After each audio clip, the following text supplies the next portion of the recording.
잠깐 광고 말씀드리면 맨 앞줄하고 지금 방석이 맨 뒷줄하고 두 번째 줄 방석을 제가 올려놨는데요. 그 줄은 항상 따뜻할 거예요. 켜놓을 거예요. 제가 이제 체크를 했더니 3개를 켜놓으면 맨 여기 앞줄 앞에 바짝 좀 다가와야 되고 맨 뒷줄 지금 책상 있는 두 번째 줄까지가 바닥이 좀 따뜻할 거예요. 발이 안 시려울 거예요. 거기는 제가 항상 따뜻하게 깔아놓을 겁니다. 더 추우시면 난로를 기도하실 땐 틀어놓고 하시고 저 난로를 꺼도 바로 꺼지지 않아요. 한참 돌아가요. 신경 쓰지 마시고 꺼놓고 자리를 비우셔도 되니까 그렇게 해서 기도하시는 시간은 언제나 24시간 여러분이 하나님의 나라를 갈 때 나와서 기도하시기 바랍니다. 네, 오늘의 말씀은 생명의 성령의 법이라고 하고 또 성령께서 우리를 인도하시고 성령에 의지하며 나아가는 우리 삶이 어떠한 삶을 살아야 하는가에 대한 말씀입니다. 여기서 보시면 예수 그리스도 안에 있는 자에게는 결코 정죄함이 없다. 우리는 하나님의 형상을 닮은 사람이며 우리 심령 가운데 성령이 계시고 우리를 역사하시는데 그 누가 감히 정죄를 할 수 있겠습니까? 오직 하나님 아버지만이 우리를 정죄할 수 있으며 우리를 죄 있다 할 수 있고 하나님께서만이 우리를 역사하십니다. 우리가 우리 각자의 인생을 하나님이 그리스도가 이 땅에 오셔서 성령을 보내주시고 그래서 성령이 인도함을 사는 삶을 감히 누가 정죄할 수 있겠습니까? 우리 스스로도 우리를 정죄할 수 없을 뿐만 아니라 다른 사람의 삶을, 다른 사람의 인생을 정죄한다는 것은 곧 하나님을 정죄하는 것이요 성령을 평가하는 것이 되는 것입니다. 그래서 우리가 상대방의 모습 속에, 상대방의 삶 속에 그 사람의 인생을 그리스도께서, 성령께서 인도하시기 때문에 아무도 정죄할 수 없습니다. 오직 하나님 아버지만이 정죄할 수 있습니다. 나도 나를 정죄하는 것은 성경에 따르면 그것도 정죄에 들어갑니다. 그래서 나를 책망하고 나를 나를 자책하는 것은 이롭지 않을 뿐만 아니라 좋은 행동이 아닙니다. 오직 주님을 바라보고 주님과 함께 나는 주님의 자녀이며 주님의 상속자이라는 자존감으로 하나님이 나를 인도하시고 역사하시는 것을 내가 나를 정죄할 수 없습니다. 내가 비록 내 눈엔 내가 잘못된 것 같고 내가 부족한 것 같지만 그건 하나님께서 역사하시는 나의 모습이기 때문에 그걸 정죄하는 것은 옳지 않습니다. 오직 하나님만이 나를 정죄할 수 있고 그 다음에 두 번째 2장 2절에 보시면 예수 안에 있는 생명의 성령의 법이 죄와 사망의 법으로 너를 해방하였습니다. 우리가 율법 속에서 죄를 들춰내고 죄에 대해서 두려워하고 죽음에 대해서 두려워하는 삶을 살아갈 때는 죄와 사망이 나를 역사하는 것입니다. 우리는 그리스도와 함께 삶으로 그리스도의 생명의 영생의 생명으로 살아가고 있으므로 죽음이 나를 역사하지 못합니다. 우리는 죽음을 떠난 자이고 죽음이 나를 역사하지 못하고 나의 죄는 그리스도가 다 그 값을 지불하셨고 그리스도가 보혈의 능력으로 우리는 거기서 예수의 구속된 자이기 때문에 우리는 생명의 성령의 법을 따라 성령의 인도함에 따라 사는 사람이라는 것입니다. 그러면 그리스도의 영이 있으면 사는 것이요 우리 육신의 사망이라고 하는데 그리스도의 영으로 사는 것이 무엇이냐? 우리는 영이라는 존재를 좀 알고 인식할 수 있어야 됩니다. 영이라는 것은 우리가 볼 수도 없고 만질 수도 없고 우리가 알 수도 없다고 성경에서 써 있습니다. 오직 하나님의 말씀, 영으로서 영을 분별할 수 있나니 너희는 네 마음으로도 영을 알 수 없다 이렇게 성경에는 기록해 놨습니다. 그러면 무엇으로 우리가 영적인 삶을 살고 그리스도 영이 있다 없다 무엇으로 알 수 있느냐? 말씀으로만 알 수 있습니다. 말씀으로 살아가고 말씀으로. 그래서 우리가 말씀을 알지 못하면 말씀을 알 수 없으면 우리가 영의 인도함을 받기가 어렵습니다. 그래서 우리가 글자를 모르는 사람도 성경을 읽는다 이런 얘기를 많이 들었고 시골 노인네들 보면은 성경을 읽는 분들은 계속 성경을 봅니다. 왜? 그 느낌과 그거를 알기 때문에 영적 흐름을 알기 때문에 그래요. 그래서 우리가 성령의 인도함을 받는다는 것은 성경을 보는 것이고 성경 말씀을 통해서 우리가 깨닫고 알고 그것이 우리가 마음의 삶 속에 체득되어질 때 성령이 주시는 생각을 분별할 수 있고 그것에 기뻐하고 감사할 수 있는 일들이 생겨요. 그런 것을 통해서 우리가 성령의 인도함을 받는 거예요. 그리스도의 영이라는 것은 우리가 생각할 수 없는 것. 예를 들어서 우리가 누구를 미워하고 사랑하는 것이 내 의지와 내 뜻으로 사랑하고 미워하는 것, 차원이 좀 틀려요. 예를 들어서 우리가 누굴 미워할 때 내가 어떻게 할 수 없어 미워서 우리가 속된 말로 미워 죽겠어 이런 표현을 하고 누구를 사랑하는데 이유가 없어요.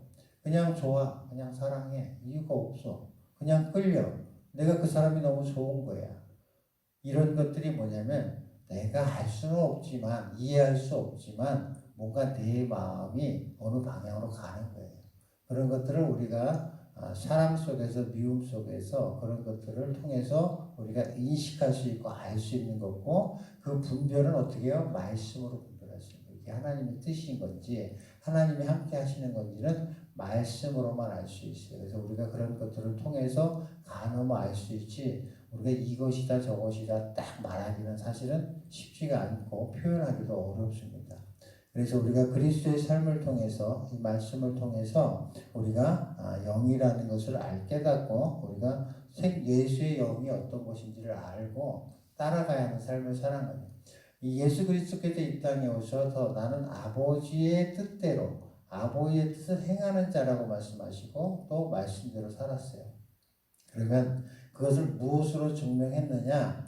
이때 이 땅에 오셔서 예수 그리스도께서 오셔서 하신 말씀들이 대부분 성경 안에 있는 말씀을 다 인용하셨고 말씀대로 사셨고 말씀 안에 계셨어요. 그리고 사도 바울 또한 그 예수 그리스도를 통해서 예수 그리스도의 삶을 성령의 인도함을 받는 삶을 살았기에 사도 바울 또한 구약의 말씀, 예수 그리스도의 말씀을 다 인용하고 사용하고 그 안에서 살고 그 안에서 모든 것을 이루고 그 뜻을 펼쳤어요. 그렇기 때문에 사도 바울이 한 말들이 성경에 기록된 서신서에 기록된 말들이 구약에 뒤져보면 다 있어요. 다 있고 의로 살리라 하는 말씀도 다 있고 그 다음에 여기서 아바 아버지라는 말씀이 15절 보시면 우리가 양자의 영을 받았으므로 우리가 아빠 아버지라고 부르짖느니라 이렇게 돼 있어요. 그러면 우리가 아빠 아버지라고 부를 수 있는 것을 예수는 하나님을 아버지라고 하셨고 사도 바울도 아바 아버지라고 우리가 부를 수 있다 했는데 그 근거가 구약에 있느냐? 많이 있어요.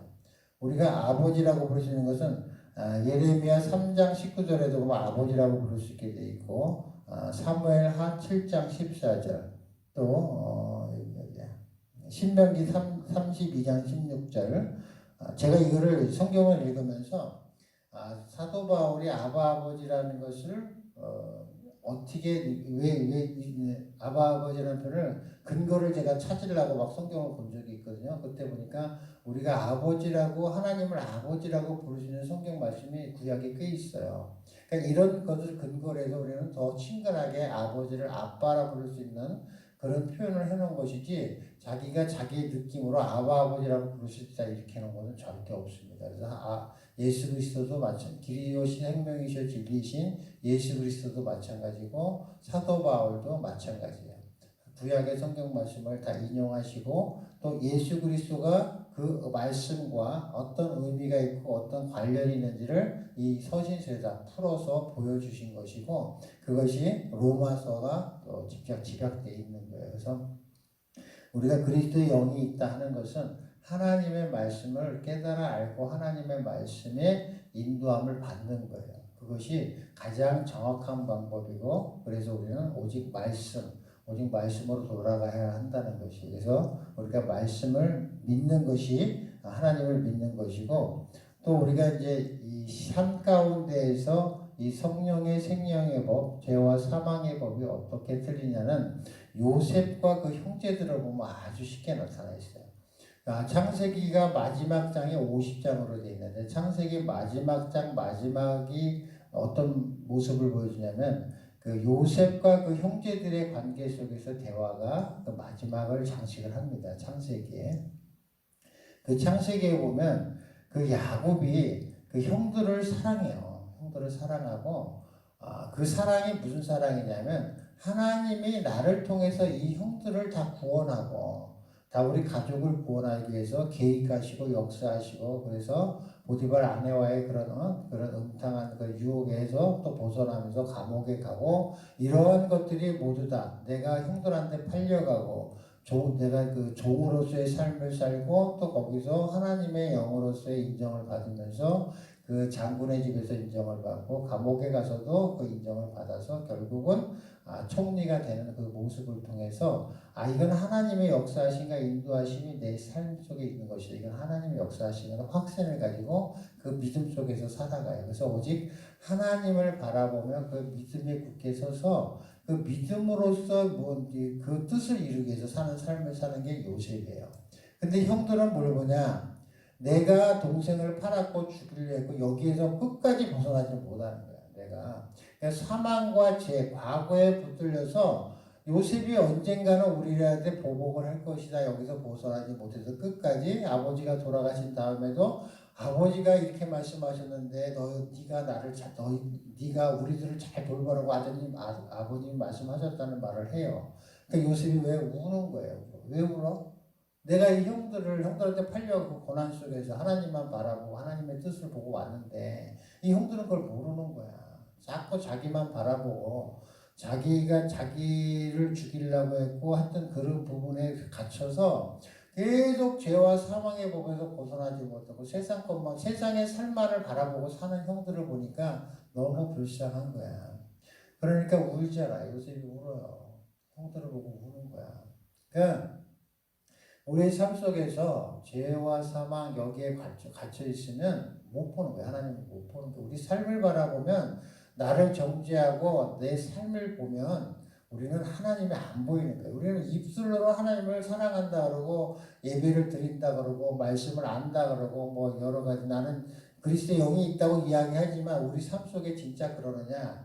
우리 삶 속에 그것이 나타나야 되는 거예요. 그게 생명의 성령의 법이 되는 것이고 우리가 그 죄와 사망에서 벗어나. 그 죄와 사망은 왜요? 예수 그리스도의 보혈로 다 해결받았기 때문에 우리는 그런 거고 요셉은 그 믿음으로 나아갔기 때문에 그런 거예요. 그래서 우리가 그 믿음으로 나아간다는 것은 하나님의 말씀을 믿는 것이고 그 말씀 속에서 우리가 우리의 죄와 사망의 모든 것을 해결받았다. 이 믿음이 있어야 모든 이 세상 속에서 죄와 사망으로부터 자유로울 수가 있는 건데 이 요셉의 형들처럼 내가 저지른 죄 회개하고 또 맨날 그게 생각나서 또 회개하고 또 회개하고 뭐 한 달 지나고 또 2달 지나고 내가 또 무슨 일이 생기면 옛날에 무슨 죄 진 게 또 떠올려서 또 회개하고 또 내가 뭐 울고 통탄하고 막 한단 말이에요. 우리 삶 속에서. 그것이 하나님의 보시기 기쁜 일이냐? 절대 그렇지 않다는 거예요. 믿지 않는 거예요, 이거는. 우리가 그리스도의 보혈의 능력을 믿지 않기 때문에 내 죄를 자꾸 들춰내서 회개하고 또 무슨 일이 생기면 그 죄를 생각해서 또 회개하고 또 회개하고 이건 뭐냐면 예수 보혈의 능력이 없는 거야. 그리고 맨날 어떻게 해요? 죄와 사망에 붙들려서 이 요셉의 형제들처럼 그 죄가 나를 역사하게 만드는 거예요. 결국은 죄와 사망이 나를 역사하게 내 스스로 그 속에서 벗어나지 못하고 이 형제들처럼. 그러니까 우리가 하나님의 말씀을 믿는다는 것은 예수 보혈의 능력을 믿는다는 것은 우리가 과거에 지었던 죄와 사망이 예수 그리스도의 보혈을 깨끗이 받았다. 우리 진짜 맑게 됐고 희게 됐고 우리는 하나님의 자녀로서의 삶을 산다는 자존감을 가지고 그 생각을 자꾸 이제 벗어나야 돼. 하나님은 등 뒤에 던져버렸다, 너희 죄를. 그러니까 나는 잊었다 하는데 우리는 맨날 그 죄를 끄집어내서 회개하고 맨날 해서 죄와 사망이 결국 나를 계속 끌고 가는 거야. 내 스스로 벗어나지 못하고 죄와 사망을 내가 붙들고 있는 거야, 이거는. 그러니까 계속 회개하는 거야. 우리는 그거 없어요. 우리는 해방됐다고. 예수 그리스도의 보혈의 능력을 믿는 그 믿음이 결국은 그 믿음으로 밖에 죄와 사망에서 벗어날 수 있는 거예요. 그거밖에 없는 거예요. 그래서 우리는 죄와 사망의 법에서 너를 해방했다는 것은 우리가 율법의 세계에서 벗어났다는 거예요. 엘리야도 보면은 그 850의 그 우상 숭배자들 죽이잖아요. 나중에 싸워서 이기잖아요. 그래놓고 그 뒷구절을 보면 뭐 내가 살려고가 나와요. 내가 살려고. 그러니까 이사벨이 죽이겠다 하니까 내가 살려는 생각을 딱 하는 순간 도망간단 말이야. 도망가. 그냥 도망가서 어디까지 가요? 그 멀리 도망가서도 하루길을 더 도망가서도 거기서 누워 잠자잖아. 그러니까 하나님의 음성을 못 듣잖아요. 그 다음에 하나님의 음성을 듣고 하나님의 음성대로 우리가 그 삶을 살았음에도 불구하고 하나님의 음성을 세미하게밖에 못 느끼는 거야. 그러면 그 어쨌든 그 삶 속에서 우리가 내의 생명, 내가 살겠다, 또 어떤 죄에 얽매여 있으면 그 두려움이 오고 걱정, 근심이 와서 우리가 어떻게 돼요? 하나님으로부터 멀어지는 거예요. 그게 믿음이 부족한 거예요. 결국 믿음이 부족하기 때문에 두려워하고 내가 살려고 하고 내가 내 죄를 걱정하고 나를 정죄하는 거예요. 그래서 우리가 생명의 성령의 법이라는 것은 과거에 지었던 죄에서 우리는 깨끗이 벗어나야 되고 그걸 믿어야 되고 거기서 해방되어야 되는 거예요. 예수가 이 땅에서 보혈의 피를 흘린 것은 그래서 흘렸는데 우리는 계속 거기서 우리가 그 요셉의 형제들처럼 계속 묶여 있는 거예요. 그래서 우리는 죽음도 두려울 필요가 없어요. 일찍 죽으면 하나님한테 빨리 가는 거고 우리가 하나님의 뜻 가운데 사는 게 중요한 거죠. 오래 사는 게 중요한 게 아니고 또 죄를 회개하는 게 중요한 게 아니라 믿음으로 그것을 이겨내는 게 중요하지 자꾸 회개한다고 해서 그게 좋은 게 아니고 눈물 많이 흘리고 뭐 통탄하고 막 이거를 자랑 삼아 할 수 있는 것이 아니야. 이거는 믿음이 부족한 거예요. 우리가 믿는 사람은 믿음 한 방으로 다 해결되는 거예요. 이거는 우리가 미움과 사랑도 마찬가지고 하나님의 영이 임하셔서 미워하게 만들면 주체할 수 없이 미워서 나를 감당하지 못하는 거고 어떤 한 사람을 예수의 영이 임하셔서 사랑하게 만들면 내가 아무리 미워했던 사람, 죽이려고 했던 사람도 사랑에 엄습해서 그 사랑을 감당하지 못하는 게 그 영적인 능력이고 영적인 힘인 것이에요. 그래서 우리가 죄와 사망에서 붙들려서 두려워하고 하더라도 깨닫는 순간 없어지는 거예요. 녹아 없어진다고요. 그냥 우리의 온몸을 칭칭 감아있던 그 쇠사슬이 그냥 풀리는 게 아니라 한순간에 녹아서 없어지는 거예요. 그 능력이 뭐냐면 영적인 원리이고 영적인 구속이고 영적인 해방인 것이에요. 그래서 우리 삶 가운데 죄와 사망에서 벗어나는 삶을 우리는 누려야 하고 이 땅 가운데서 하나님이 주신 이 에덴 동산에서 우리는 그것을 누릴 수 있는 권리를 주셨고 하나님이 너는 내 아들이라고 말씀하셨고 그 아들로서 상속자로서의 삶을 사는 것이 뭐냐 생명의 성령의 법으로 사는 거예요. 그래서 여러분들이 과거를 자꾸 생각하시고 괴로워하고 힘들어하는 일은 절대 있으면 안 돼. 이거는 예수의 이름으로 물리쳐야 합니다. 과거에 죄 없습니다. 우리는 이제는 정결한 주님의 자녀로서의 삶을 사는 것이고 예수 그리스도의 보혈의 능력으로 모든 것으로부터 해방되었습니다. 깨닫는 순간 없어져요. 악한 영들이 나를 사로잡고 있더라도 하나님의 영이 임하고 그 권능이 임하면 그냥 없어지는 거예요. 그냥 녹아 없어져요. 그 권능으로 살아가는 것이 우리의 삶이요. 예수 그리스도의 영이 살아있는 것이고 예수 그리스도의 영이 있는 자는 영생의 삶을 사는 것이고 우리가 세상 것을 바라보고 세상의 모든 것에 의지하고 살면 과거에 의지해서 살면 우리가 죽었을 때 그건 없어지는 것들이기 때문에 무야 없어 그냥 사망하는 거예요. 사망하는 거예요. 영생인 예수 그리스도의 진리와 예수 그리스도와 예수 그리스도의 영과 함께 할 때 우리는 영원한 것과 함께 할 수 있는 것이지 영원하지 않는 것과 함께 하는 것은 다 사망이고 없어지고 죽는 것이에요. 그래서 죄의 싹은 사망인 것이고 육의 생각은 사망이고 우리가 영의 생각, 영의 삶, 자녀로서의 삶, 상속자로서의 삶을 사는 것이 영생의 삶을 사는 것입니다. 오늘 하루도 우리가 과거가 생각나고 죄가 생각나더라도 예수의 이름으로 물리치고 매임에서 해방되며 우리가 그리스도의 보혈의 능력으로 자유함을 누리는 오늘 하루 되기를 축원드립니다.